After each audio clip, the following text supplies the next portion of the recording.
Figured out a way to actually bend the rays in the ray tracer to correct for any offset that's happening in a toe-in rig.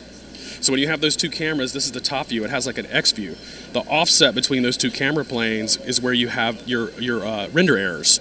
So if you watch while I'm dialing this setting, it's actually distorting the OpenGL to bend the rays and give you an accurate display of an off-axis rig for correction.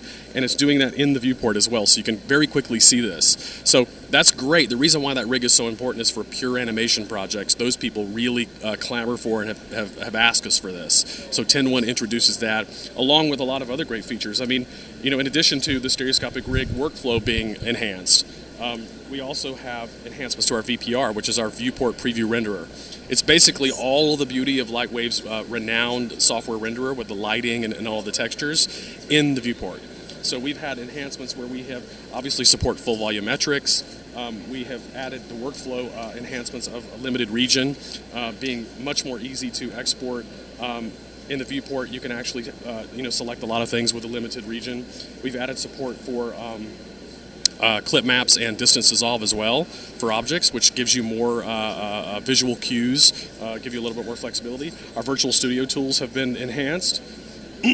Actually, this is great for virtual walkthroughs. We support 3D Connections space trackers and the VCam from InterSense. We love InterSense, and they're one of our great partners that we work with. This is great for visualization, for ArchViz, for people that are doing virtual set walkthroughs, any kind of visualization. It's great for that.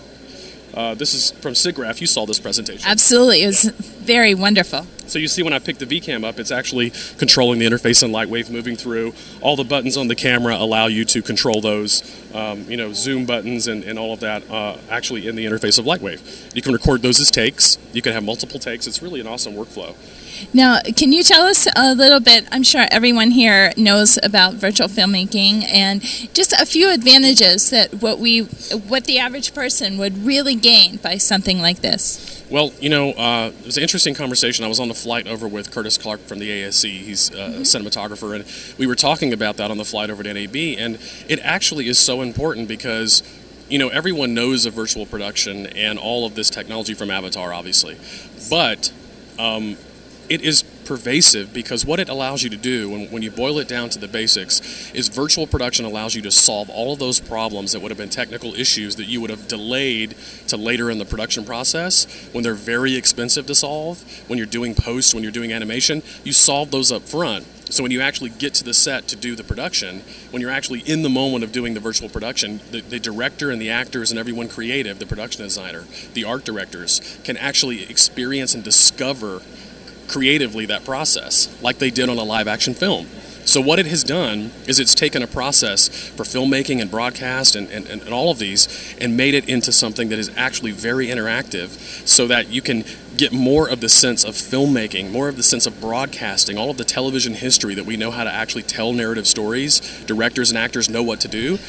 They can actually do that now because animation heavy, visual effects heavy films or projects, which is now everything, has now, you have a way to actually make it more like what the live action was because you can interact with these virtual sets, interact with these environments. You can, as a designer, as a set designer, you can walk through these environments in a virtual location scout and make your changes without any kind of, pressure from having to build something and it being wrong in the practical world. So that's really what it boils down to. It's a whole new way of filmmaking out there. Right. And we're also excited about Lightwave 10.1 has all of these great enhancements for integration into pipelines. We support now fully Autodesk geometry cache, so that means all the great dynamics. Let me show you some cool stuff I'm just going to skip past here some of this stuff to show you. FBX obviously supports great rigging, but we have our first shader, Fiber Effects, has been enhanced as well. And here is some dynamics just showing you, if you did a dynamics calculation like that with fur on it, and you wanted to integrate that into a Maya-based pipeline, for example. If you had a creature, you could basically use the Autodesk geometry cache right into Lightwave, render the fur and shader into Lightwave in your pipeline and fit it in. And this is how some of our key accounts like Pixelmundo that's doing Terra Nova from Steven Spielberg, they are really loving Lightwave 10 and it's plugging into their pipeline, which is very varied in the software that they use. They have a lot of different types of packages, which is pretty much the norm. But one of my goals has been to make Lightwave very easy to plug into those pipelines with the FBX support, the MDD support, and the geometry cache support directly from Autodesk. If you have those, you can pretty much get back and forth from any package, all of them. So. Well, Rob, you bring so much experience from the actual real world of post-production and production, and you're bringing it right here to New Tech, and obviously the tools that you're showing here definitely show that. Well, I appreciate that. We really want to enable artists and studios. I had a studio myself, and when you have to, you want all your employees to get paid, you want to take care of everybody, you want to make a profit. I mean, we're in this because we love it, but we have to make a profit. You have to meet the budgets and schedules, and everybody knows that the budgets and schedules are continually a challenge. They're increasingly a challenge. And I think Lightwave is such a great tool. It has proven to me over the years, I haven't just used Lightwave in my career, but I've found that oftentimes it is the best tool for the job, and I have oftentimes found that it does things that I can't do in other packages.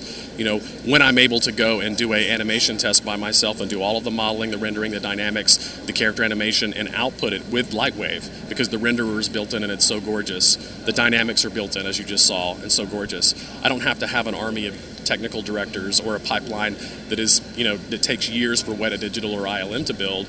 I, as an individual artist, could do all of that work at a high quality. That's what's important to me. And I've had, studios and individuals who come up and said, thank you for Lightwave 10, because, we couldn't have taken this job and we wouldn't have made a profit if we didn't have Lightwave. So I think that's a very important, part of the process for me. Well, Lightwave 10.1, very impressive, and of course Rob Powers, very impressive himself. And I want to encourage everyone, please go over to the New Tech booth and you can get a little taste of Lightwave yourself. And for those who are just tuning in from at home, you can go to the New Tech website and I'm sure you can get all the information. What's the URL there? It's www.newtech.com, and we're also going to be, releasing more information shortly after NAB with all of the details of 10.1. So we have some great information to share with everyone. We're going to have a download demo of the software as well, so everybody can try it out.